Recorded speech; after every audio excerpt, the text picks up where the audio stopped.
Hey everybody. Welcome to part 1 of Manufactured Fear, a Century of American Indoctrination. I think I'm going to make it about a 6-part series exploring how America was taught to fear. And the idea for this series came after watching the frenzy around Zohran Mamdani's election, the way people reacted not just to his politics, but to his identity.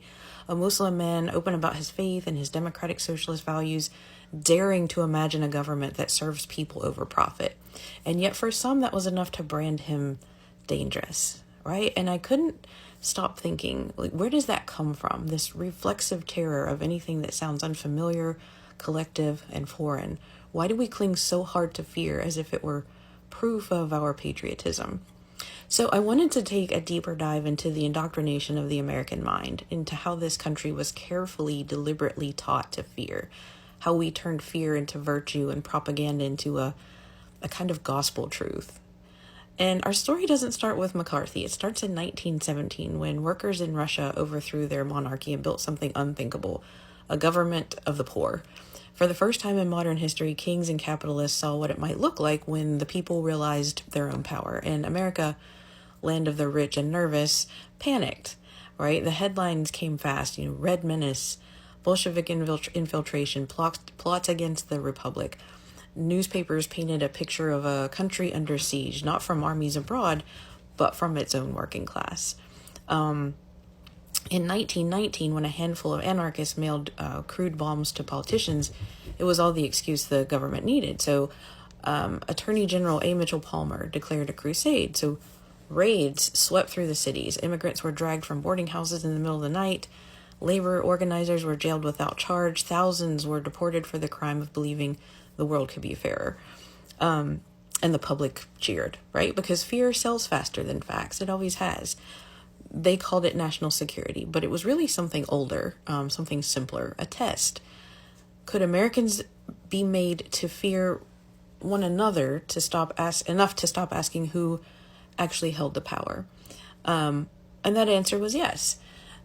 That same summer, while the nation was already trembling over bombs and radicals, the fear turned inward again, this time against Black Americans who just returned from fighting in World War I. They came home expecting equality, and what they got was terror. In Chicago, a white mob stoned a 17-year-old Black boy named Eugene Williams for drifting into the wrong side of a segregated beach. When police refused to arrest his killer, Black Chicagoans protested. White gangs answered with fire. For a week, the city burned. And instead of naming white mobs as the cause, newspapers blamed the riots on Soviet influence. They said the Bolsheviki were stirring up Black unrest because, heaven forbid, Black Americans might rise up on their own behalf, right? That lie, that any demand for justice must be foreign, radical, or subversive, became one of America's favorite stories. It gave the country a way to hide its racism inside the language of patriotism. Representative James Burns of South Carolina even said the average Negro was happy and content until communist agitators taught him otherwise. Think about that. The belief that Black suffering was natural and only foreign poison could make people protest it. A young J. Edgar Hoover took that paranoia and turned it into policy. He built the radical division of the Bureau of Investigation, what would become the FBI, to hunt down supposed communist influence in Black newspapers and activist groups. He didn't find anything, but that didn't matter. He learned the lesson that still drives American politics today. If you can make fear racial, it'll never die.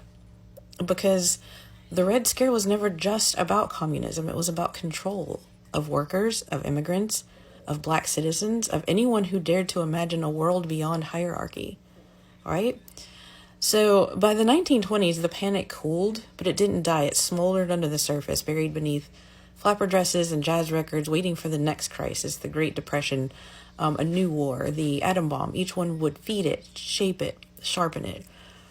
Because once a nation learns to define itself by what it fears, it never truly stops being afraid. Fear becomes a kind of identity, a comfort even, something to rally around when truth feels too heavy.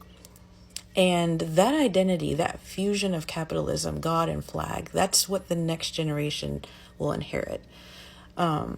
So if you've enjoyed this and want to hear more, feel free to hit that follow button and stay tuned for part 2 of Manufactured Fear. We'll where we'll be talking about how America turned capitalism into a religion and fear into faith.